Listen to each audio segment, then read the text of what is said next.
It's not one shared by our founders. Remember I showed you this? Republic. Progressives take step by step into bigger government, and then you end up with either, as he called me, Hitler, because he thinks I don't want to give you rights. I do. I don't care if they get to, you can yap all you want.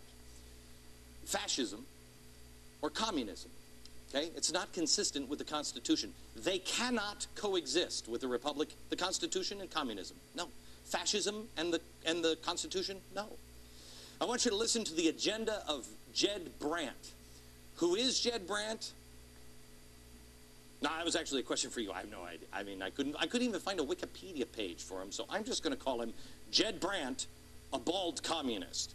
Here he is, out in the open, and that's all I ask. Watch. I don't think we're going to be meeting people's day-to-day needs, and I don't think we have to help this capitalist system, which has met the needs of American working people on the backs of third-world plantations for my whole lifetime. We don't have to help that. We have to help bring this government down. We have to help destroy this system, and that requires increasing the alienation that working class and oppressed people feel. The way change is going to happen in this country is through the destruction of what we call the United States of America, and we're not going to do it. It's happening because grand centripetal forces are doing it on its own.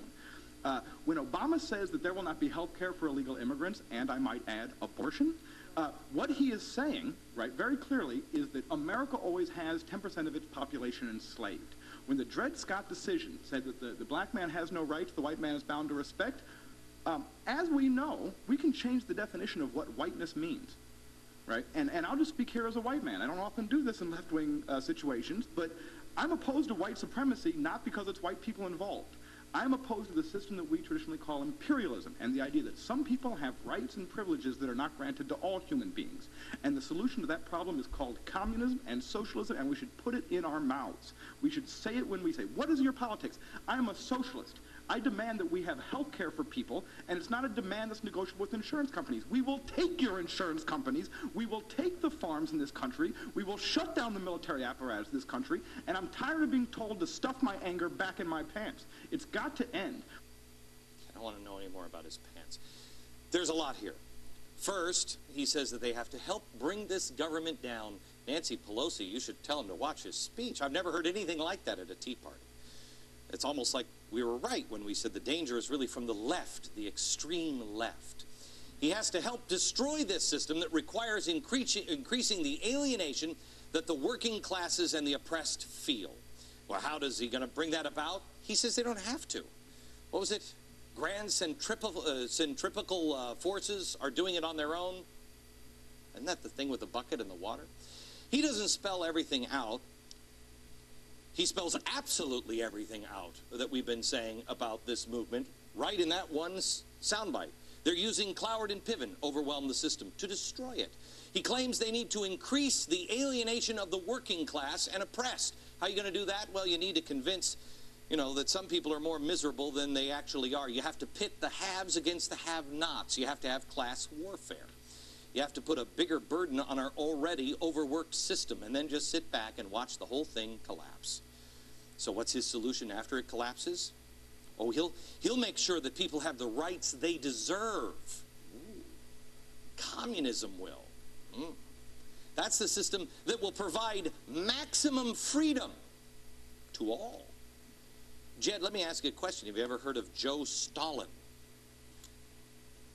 FDR doesn't have to apologize for Jim Crow, but we have to apologize for what Joseph Stalin did? Well, yeah. I haven't killed anyone. All I've done is fight for free speech and expanding the realm of possibility, and we should claim our movements and fight for them frontally. This goes to, the Founding Fathers were all racist. Well, it's a horrible system. Yeah.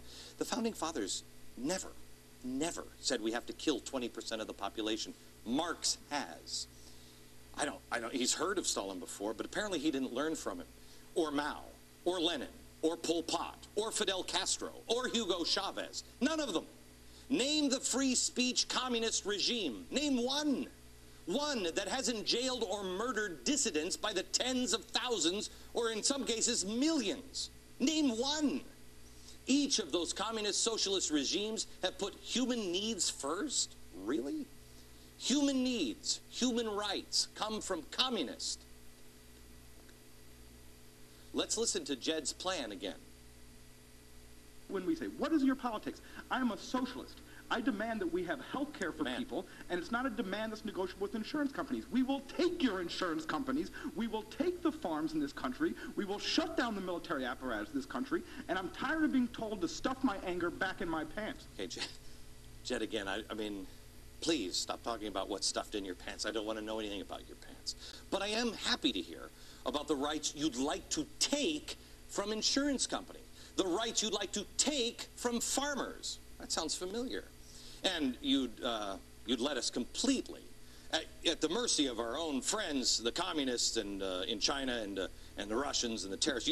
You'd let us just have the rights to, what, be slaughtered because we had no military apparatus at all?